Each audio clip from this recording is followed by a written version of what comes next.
Fire.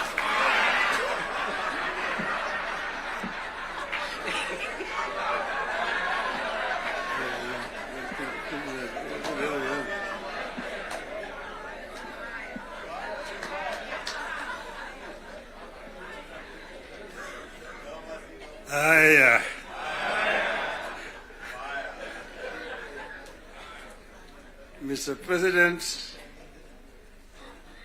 Deputy President, honorable members of Parliament, hamjambo. Hamjambo tena. Hey, I think I see almost a full house.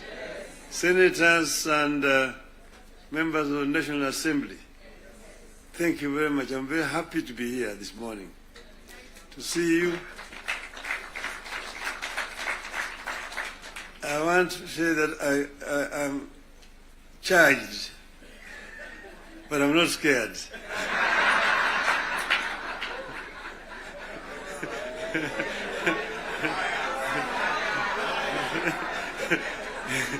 You know, I've been a member of Parliament for this constituency for 20 years. And I used to meet with members of Parliament. I was our Prime Minister. And every Wednesday was a Prime Minister's question time in Parliament. I used to be harassed a lot by members of Parliament. And that's why I'm not scared. But let me begin to say that none of us thought a day would come when protagonists just a year ago would get together to chart a joint way forward for this country. How did we find ourselves together, and why are we here today? One, in life of a nation, there comes a time when danger knocks on the door. It happened in the US during the Civil War that threatened to dismember the USA as we know it today. There's a region today referred to as former Yugoslavia. Yugoslavia existed as a country between 1918 and 1992.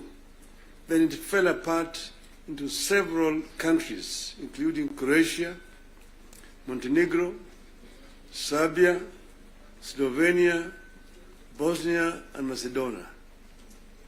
The former president of Yugoslavia, the late General Josip Broz Tito, used to say jokingly that I am the glue that is holding this fragile nation called Yugoslavia together. And if I depart, it may disintegrate in several small nations. And true to his prophecy, that's happened today. There's no Yugoslavia. Closer to home here next door is Somalia. In 1991, we were here when Siad Barre was forced to run out into exile where he died. Look at Somalia today. So there are several examples that exist around the world. As leaders, we are supposed to scan the horizon, spot the danger, and act to subvert that danger. In 2024, that last year, we understood that the dark clouds that were gathering over Kenya could have been exciting, but they could also mark the end of Kenya. We decided that it is better to have an imperfect country that is struggling to mend its ways than to have a collapsed one.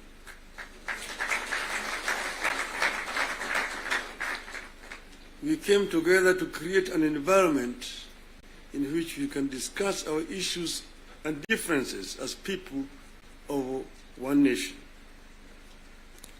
As you know,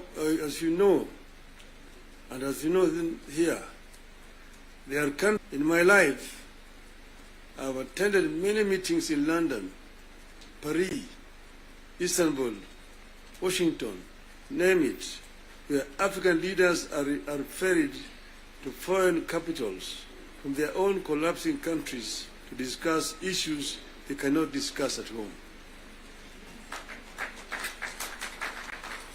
We go together to spare Kenyan that shame.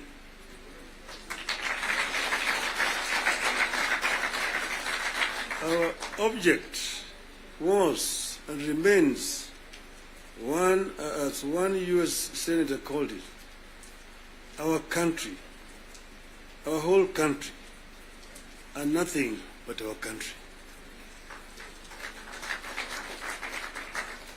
Having stabilized the nation, how have we performed in the intervening periods? How do we do better?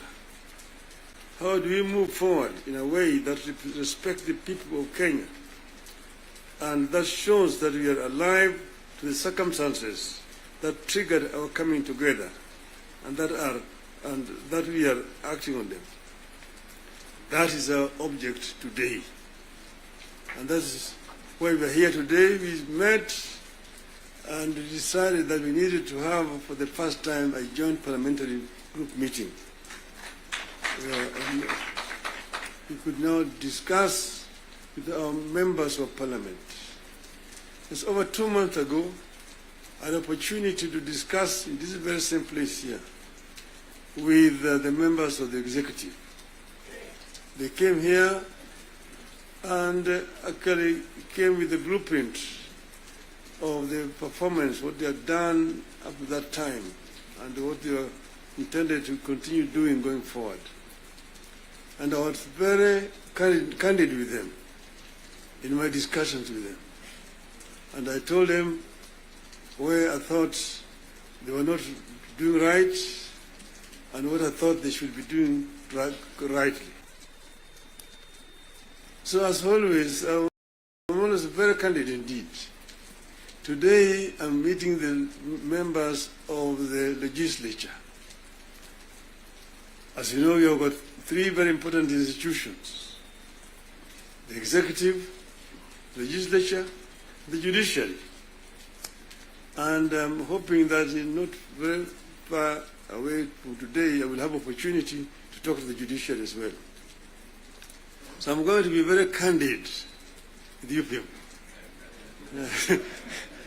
to talk to you as a former member of parliament.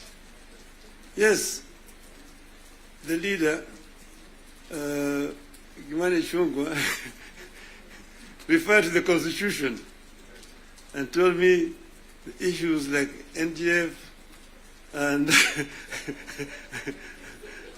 and Senate oversight in the counties is in the Constitution.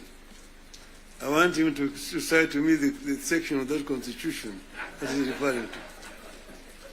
Because as you know, I was very involved with the Constitution, making Constitution of this country. And at another time, I would want to bring Professor Yashpal Gai, who was the leader of that Constitution making. And we went through very many issues. We had committees in the Bomas of Kenya dealing with various segments of that Constitution. The executive was one. Legislature is another one. Judiciary is another one. Devolution, other committee. And devolution was very contentious because we had very many people who did not want the devolution because of what had happened at independence. As you know, we started with the devolved system government, Majimbo. The foundation of Majimbo was actually contentious because it was ethnic-based. The colonialists and the settlers had actually instilled fear in the people that all the bigger communities, the bigger tribes at that time, the Luos and the Kikuyus, will lord it over the smaller tribes.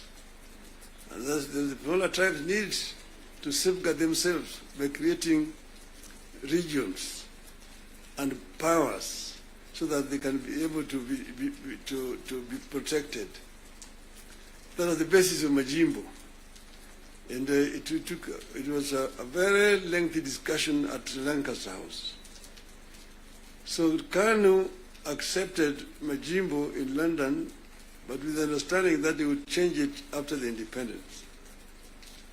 So after independence, KANU actually started to frustrate Majimbo by not remitting funds to the regional governments. I want to refer you to the Hansard in the Bunge. There's a motion that was moved by the then leader of opposition at that time, the late Ronald Ngala, of censorship of the Prime Minister, the Jomo Kenyatta, because he had refused to release funds to the regional governments. You need to read that debate. Ngala moved it. It was seconded by Masini Muliro, who was the deputy leader of the opposition. And then KANU, of course, responded. First Jaramogi, Oginga Odinga, and then Tom Mboya responded to that motion. The motion was defeated, but that debate actually is very historical. And I want to refer you to it. Go and read what it said. Eventually, KANU, of course, had to fold up and dissolve, and then eventually Majimbo was also dissolved through a constitutional amendment. And then what happened was what? They created a Ministry of Local Government, which was given a lot of powers, Ministry of Local Government. So the Minister of Local Government became an executive minister, just like a Minister for Finance under that constitution at that time. Now they were county councils down there that we capped 265. But then they could not do anything without the authority in writing for the Minister of Local Government.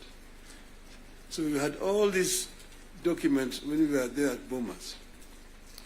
But then we said we wanted to give more autonomy to the counties so that service delivery could be better improved. We came up with regions at Bomas of Kenya. But there are people who really opposed devolution. The chairman of devolution in Bomas was called Dr. Odhiambo. He addressed the audience at Bomas, and by the time he finished talking, everybody said that man should be the chairman of that committee, and became the chairman of the committee. And he conducted the matter so well and so effectively that he became a marked person. What did they do to him?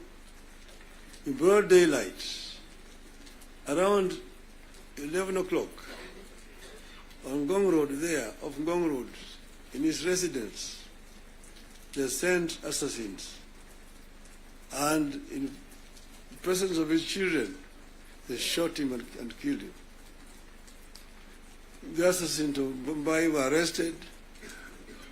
Eventually they were released. So I just want you to know that the devolution has got very many people and very powerful people in this country today. Then after that, because you know that ODM is a product of constitution making. And one of the founding members of ODM is sitting here with you. The other one is the former president, who is a member, and quite a number. We are going to have the 20 years of ODM in October, and all the founding members are going to be invited.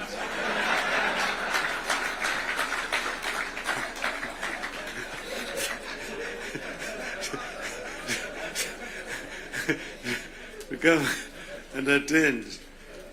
Now you see, we said that we want, we give clear, responsibilities.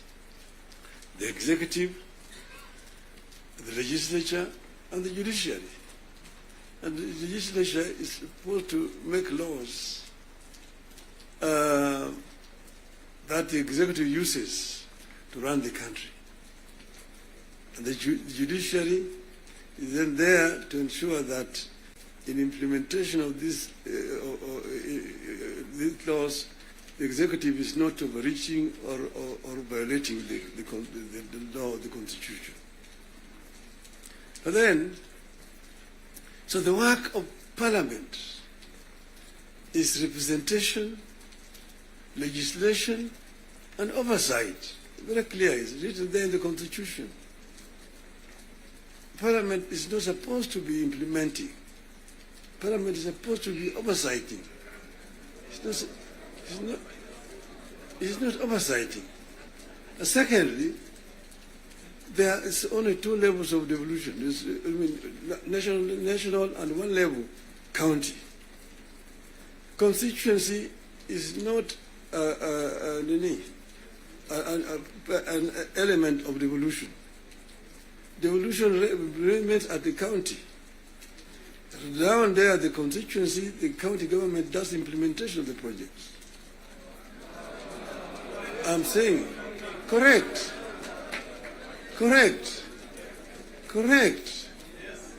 Down at the constituency, it's the county government. By the national government is supposed to do national projects, and we go down there. And there are functions which are clearly been assigned. Functions which have been clearly been assigned to the national government. I will tell you, your legislatures, and a very famous English politician said that I may not agree with what you have to say, but I shall not defend unto death your right to say it. So listen to me. Let me say it. And then you'll have a chance to come and respond. So I'm telling you, I know that sometimes the truth is very bitter. I was there, and we discussed with the Karue when he was moving around to bring the CDF. The CDF was brought because of circumstances that were prevailing at that time. In those days, with a centralized system of government, there were very little resources which are going down to the counties. And that's the reason why the Harambee became the major ways of mobilizing resources. Sometimes you find nearly 100 cards in your desk for Harambees here and there. Whenever the president moved around, we'll go around to counties, to the districts. And then we'll be addressing people. People will come up to tell them their problems. Mtukufu Rais, hapa kwetu barabara ni mbaya sana, haipitiki, mvua ikinyesha kuna matope, barabara haipitiki. Mtukufu Rais, hapa kwetu shule yetu hapa, juzi mvua ilinyesha na upepo kaja katoa paa, watoto sasa wanasoma chini ya mti hapa. Mtukufu Rais, hapa kwetu hakuna maji. Mtukufu Rais, hatuna stima na kadhalika. When he stands to respond, to say, nyinyi mnasema barabara ni mbaya, mnasema hospitali hakuna dawa, mnasema upepo imechukua paa ya nyumba, mjumbe wenu anafanya nini? Yeye anapiga tu kelele kule bunge, anapiga tu kelele kwa bunge, hajali mambo ya maendeleo kwake. Kwa hiyo mimi nitatumia mtu kuja kufanya harambee, lakini leo mimi nitatoa pesa ya kujenga hiyo shule, ambayo kujenga hiyo nyumba, nitatoa pesa na kadhalika. That was the end of it. So the MP was the one who was being blamed for the failure of the national government to do certain things in their constituency. And that's the reason why we came up with the idea of CDF. That was that time.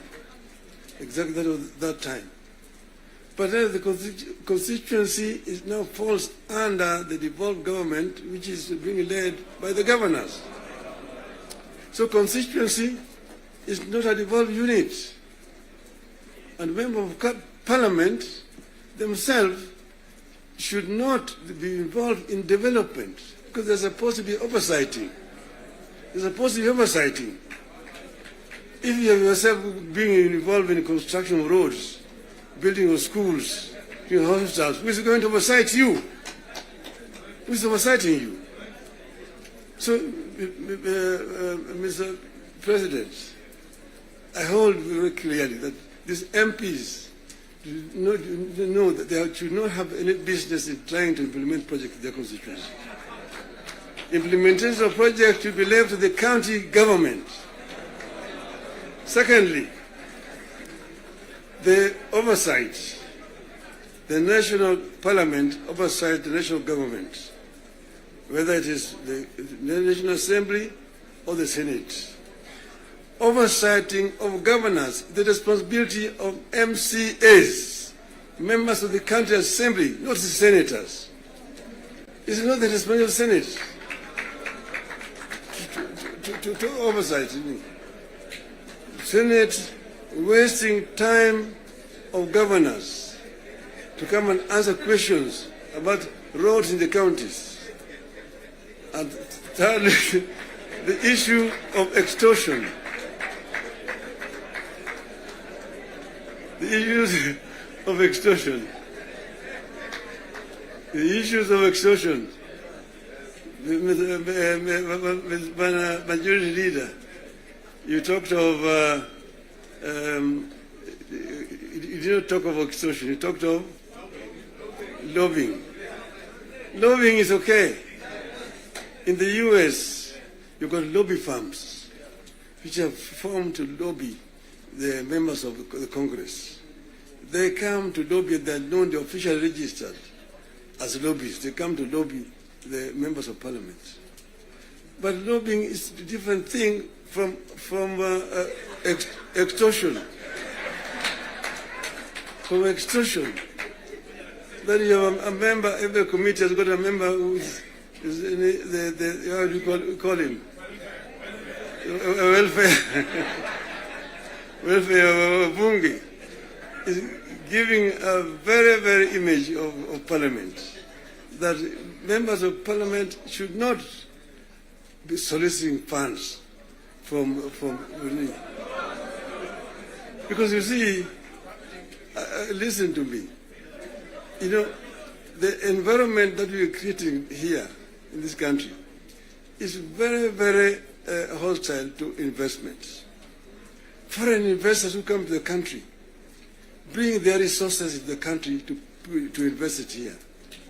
And when they bring their resources, when they find there's too much bureaucracy and there's too much extortion, they run away.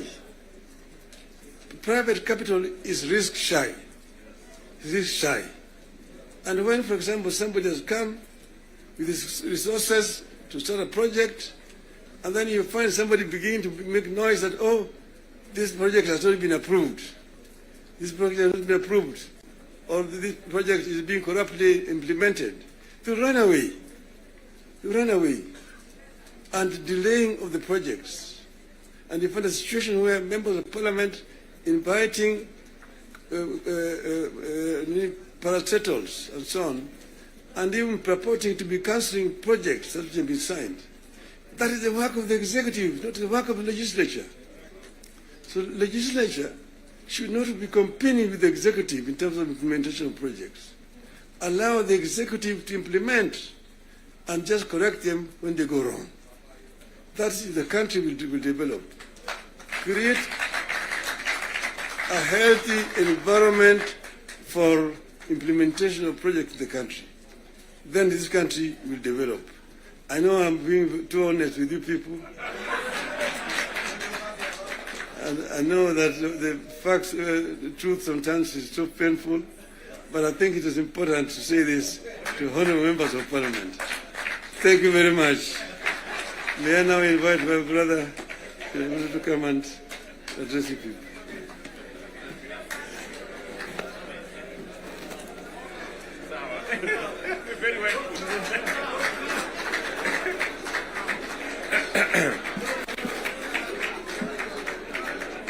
Thank you very much, the Right Honorable Prime Minister Raila Odinga. Ladies and gentlemen, let's take our seats. Thank you very much.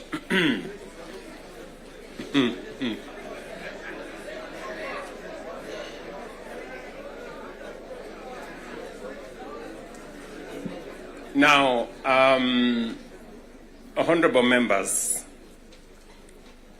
let me join the Right Honorable Raila Odinga and all the leaders who have spoken before me to welcome all of you to this very important first ever parliamentary group meeting that brings the two major coalitions together today here in Karen. Karibuni sana.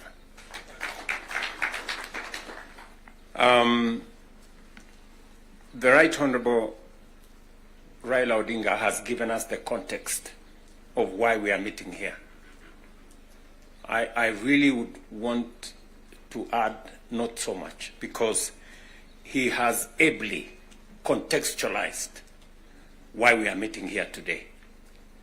That we have a nation to look after and we have a nation to protect, and there are options that are available to us, and I think we chose to protect the nation called Kenya by our coming together. And so I want to commend both the Right Honorable Raila Odinga and the ODM party, my former party, for standing up to be counted when the country needed